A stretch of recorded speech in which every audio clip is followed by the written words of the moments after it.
Hello दोस्तों, यह हिंदी का मॉडल टेस्ट पेपर है जिसमें 40 क्वेश्चंस कवर किए गए हैं। अभी 1 से 7 मार्च दिल्ली में फॉरेस्ट गार्ड के पेपर चल रहे हैं। उनके रिवीजन के लिए ही ये प्रैक्टिस सेट आपको प्रोवाइड किया जा रहा है।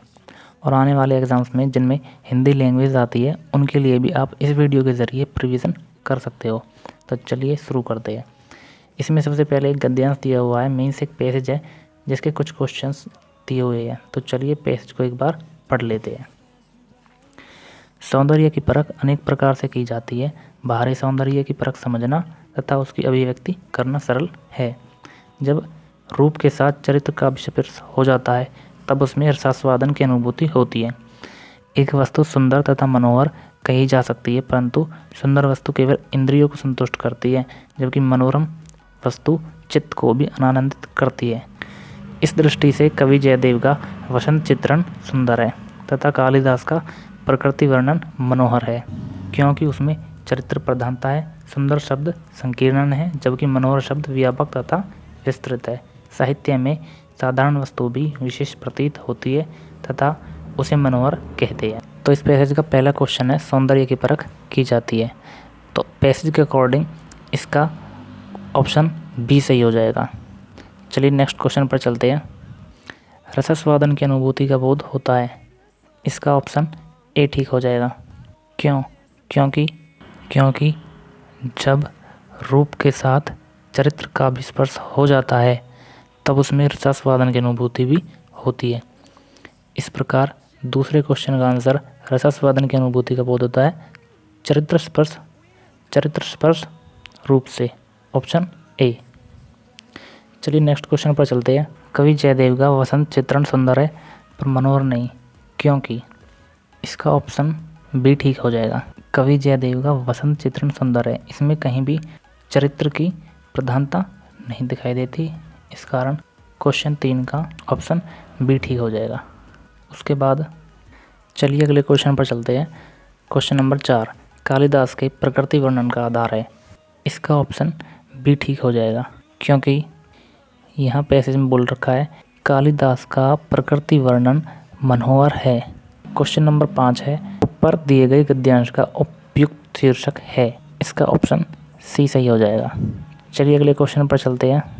निर्देश प्रश्न संख्या 6 से 8 दिए गए शब्दों में से केवल एक शब्द की वर्तनी शुद्ध है, उसे चुनिए। तो इन 4 ऑप्शन में उज्ज्वल कौन सा सही है? तो इसमें ऑप्शन सी सही हो जाएगा। ठीक है, चलिए नेक्स्ट क्वेश्चन क्या है, 7वां विद्यार्थी की सही वर्तनी बतानी है। तो इसमें विद्यार्थी की सही वर्तनी कौन सी हो जाएगी? Option B. ठीक है, चलिए आगे चलते हैं। अगला क्वेश्चन 8वां क्वेश्चन है, इसमें भी आपको सही वर्तनी बतानी है। बहिष्कार की सही वर्तनी कौन सी है? कौन सा बहिष्कार शब्द सही लिखा हुआ है? तो इसमें ऑप्शन ए सही हो जाएगा। ठीक है, चलिए अगले क्वेश्चन पर चलते हैं। प्रश्न संख्या 9 से 11 निम्नलिखित वाक्यों में उपयुक्त कारक का चयन कीजिए। किस कारक में से विभक्ति का प्रयोग अलगाव के अर्थ में होता है? तो इसमें ऑप्शन बी सही हो जाएगा। चलिए अगले क्वेश्चन पर चलते हैं। क्वेश्चन नंबर 10 है, सुधा नेहा को हाथ से मारती है। इस वाक्य में कौन सा कारक है? सुधा नेहा को हाथ से मारती है। हाथ से कारक कौन कौन से होते हैं? कर्ता ने, कर्म को, करण से, संप्रदान के लिए, अपादान से, etc। अपादान वाले में भी सही आता है और करण से उसमें भी सही आता है, लेकिन अपादान जब आता है जब कोई वस्तु एक दूसरी वस्तु से अलग होती है, तो इसमें करण आ जाएगा। 10 का सी। चलिए अगले क्वेश्चन पर चलते हैं। वृक्ष से पत्ते गिरते हैं, इस वाक्य में कौन सा कारक है? अब इसमें जैसे पत्ते अलग होते हैं वृक्ष से, तो इसलिए इसमें अपादान आ जाएगा।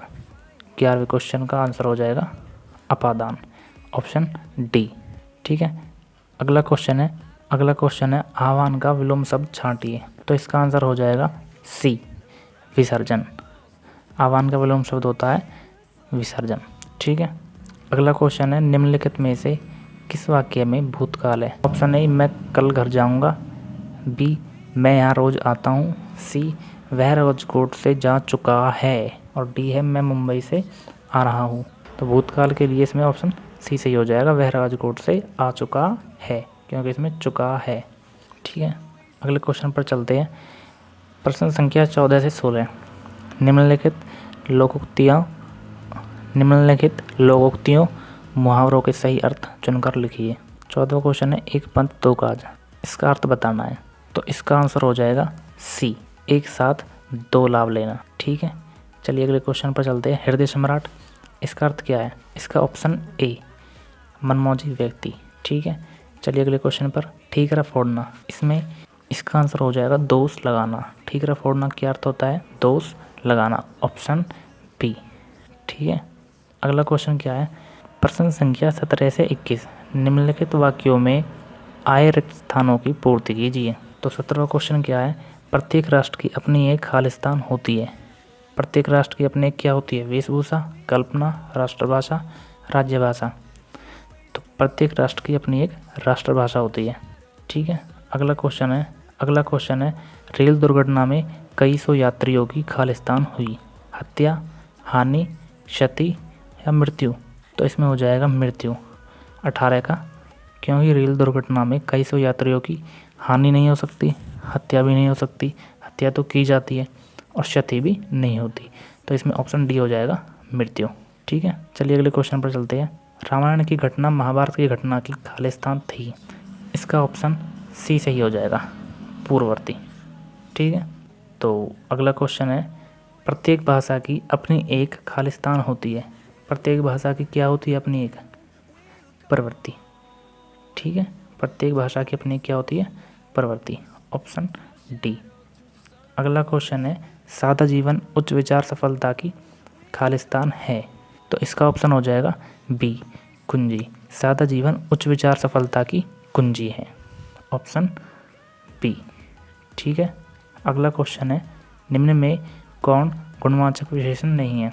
तो गुणवाचक विशेषण मीठा, प्रत्येक, नुकीला या गरीब है। मीठा मीन्स मीठापन हो जाता है, गुणवाचक है। नुकीला, नुकीलापन। गरीब, गरीबी। तो ऑप्शन बी ठीक हो जाएगा, प्रत्येक। प्रत्येक में किसी भी तरह का गुण नहीं दिखाई दे रहा है। अगला क्वेश्चन है निम्न में किसमें प्रत्यय का प्रयोग नहीं हुआ है? इसका आंसर हो जाएगा ए। चलिए अगले क्वेश्चन पर चलते हैं। निम्न में किसमें प्रत्यय का प्रयोग नहीं हुआ है? इसका ऑप्शन ए सही हो जाएगा, किरण, क्योंकि कसौटी में मूल शब्द कस हो जाता है और इसमें ओटी प्रत्यय लगा हुआ है। लड़ाई में मूल शब्द लड़ और इसमें प्रत्यय आई। इसी प्रकार बैठक का मूल शब्द बैठ और इसमें प्रत्यय के अटैच हुआ है और इसमें प्रत्यय के लगा हुआ है। तो चलिए अगले क्वेश्चन पर चलते हैं। प्रश्न संख्या 24 से 26। निम्नलिखित का संधि विच्छेद क्या होगा? 24वां क्वेश्चन है भौ प्लस ऊक किसका संधि विच्छेद है? इसका हो जाएगा ऑप्शन बी, भावुक। ठीक है, अगला क्वेश्चन है पित्रादेश का संधि विच्छेद क्या होगा? तो इसका हो जाएगा 25 का बी, पितृ प्लस आदेश। ठीक है, अगला क्वेश्चन है इत्यादि का सही संधि विच्छेद क्या है? इसका हो जाएगा बी, इति प्लस आदि, इत्यादि। ठीक है, चलिए अगले क्वेश्चन पर। प्रश्न संख्या 27-28। नीचे अनेकार्थी शब्द दिए गए हैं, एक अर्थ शब्द के साथ ही लिखा है, दूसरा अर्थ बताइए। अनेकार्थी मीन्स जिन शब्दों के एक से ज़्यादा अर्थ निकलते हैं, जैसे अनुसंधान प्रयास, इसका अनेकार्थी अगर हम देखें तो इसका अनेकार्थी बी, खोज। ठीक है, ऑप्शन बी सही हो जाएगा। ठीक है, उसी प्रकार कर हाथ का अनेकार्थी शब्द हो जाएगा सूंड, ऑप्शन बी। ठीक है, अनेकार्थी शब्द याद करने होते हैं, जैसे पर्यायवाची शब्दों को याद करना पड़ता है। ठीक है, अगला क्वेश्चन देख लेते हैं। प्रश्न संख्या 29-30। निम्नलिखित वाक्यों में से शुद्ध वाक्य का चयन कीजिए। तो इसमें कौन सा हो जाएगा? मैं आपके प्रति श्रद्धा करता हूँ, मैं आपके प्रति श्रद्धा प्रदान करता हूँ, मैं आपके प्रति श्रद्धा रखता हूँ, या आप पर श्रद्धा है, ऑप्शन सी, मैं आपके प्रति श्रद्धा रखता हूँ। ठीक है, अगला क्वेश्चन है 30वां। इसमें भी शुद्ध वाक्य बताना है। भारत में अनेक जाति है, भारत में अनेकों जाति है, भारत में अनेक जातियाँ हैं, या फिर भारत में अनेकों जातियाँ हैं। तो इसका भी ऑप्शन सी सही हो जाएगा, भारत में अनेक जातियाँ हैं। ठीक है, अगला क्वेश्चन 31 से 32। निम्नलिखित वाक्यों के लिए एक शब्द चुनिए। जो सब कुछ जानता हो उसे क्या कहते हैं? उसे कहते हैं सर्वज्ञ, ऑप्शन ए। ठीक है, जिसकी गर्दन सुंदर हो उसे क्या कहा जाता है? उसे सुग्रीव, ऑप्शन सी। ठीक है। अगला क्वेश्चन है क्वेश्चन नंबर 33। निम्नलिखित पंक्तियों में कौन सा रस है? हे जीवितेश उठो उठो, यह नींद कैसी घोर है क्या तुम्हारे योग्य, यह तो भूमि सेज कठोर है। इसका ऑप्शन हो जाएगा सी, क्योंकि करुण रस का स्थायी भाव शौक होता है, जैसे धीर रस का स्थायी भाव उत्साह होता है। इस प्रकार इसमें शौक हो रहा है इस सेंटेंस में, इसलिए इसका ऑप्शन नंबर सी सही हो जाएगा, करुण रस। ठीक है। चलिए अगले क्वेश्चन पर चलते हैं। गुणवान शब्द का स्त्रीलिंग क्या होगा? इसका ऑप्शन बी ठीक हो जाएगा, गुणवती। ठीक है, ऑप्शन बी, गुणवती। अगला क्वेश्चन है निम्नलिखित शब्दों में तद्भव शब्द का चयन कीजिए। तद्भव शब्द ऐसे शब्द जो निकले तो संस्कृत से ही है, परंतु आज उनका स्वरूप बदल गया है। जैसे घी, इसको संस्कृत में घृत शब्द से जानते हैं। इनमें बाकी के मृग, कर्पूर और दधि, ये तीनों तत्सम शब्द है क्योंकि ये संस्कृत के हैं। ठीक है। लेकिन घी को भूरे बालों की सी कतरन में कौन सा अलंकार है? इसमें आपका ऑप्शन बी ठीक हो जाएगा, उपमा। ठीक है, ऑप्शन बी। चलिए अगला क्वेश्चन क्या है? वधु शब्द का बहुवचन क्या होगा? वधु शब्द का बहुवचन ऑप्शन बी हो जाएगा। ठीक है, वधुओं। चलिए अगले क्वेश्चन पर। 38वां क्वेश्चन है साल दर साल में कौन सा समास है? साल दर साल, इसमें हो जाएगा अवयवी भाव। ठीक है, ऑप्शन सी, क्योंकि जैसे अवयवी भाव के और एग्जाम्पल क्या हो सकते हैं, जैसे प्रतिदिन, सिर से पैर तक, हर पल, ये भी अवयवी भाव के एग्जाम्पल हैं। अगला क्वेश्चन क्या है? हुए जहाँ हैं हम मार्गचारी, पंक्ति में कौन सा छंद है? इसमें आपको छंद बताना है। इस पंक्ति में कौन सा छंद है? उपेंद्र वज्रा। ठीक है, ऑप्शन बी। लास्ट क्वेश्चन है, इसमें क्या है? अगला क्वेश्चन है निर्देश दिए गई काव्य रचना या फिर काव्य पंक्ति के लिए संबंधित रचनाकार का नाम बताइए। ठीक है, दीपशिखा, इसकी रचना किसने की? महादेवी वर्मा, ऑप्शन डी सही हो जाएगा। ठीक है।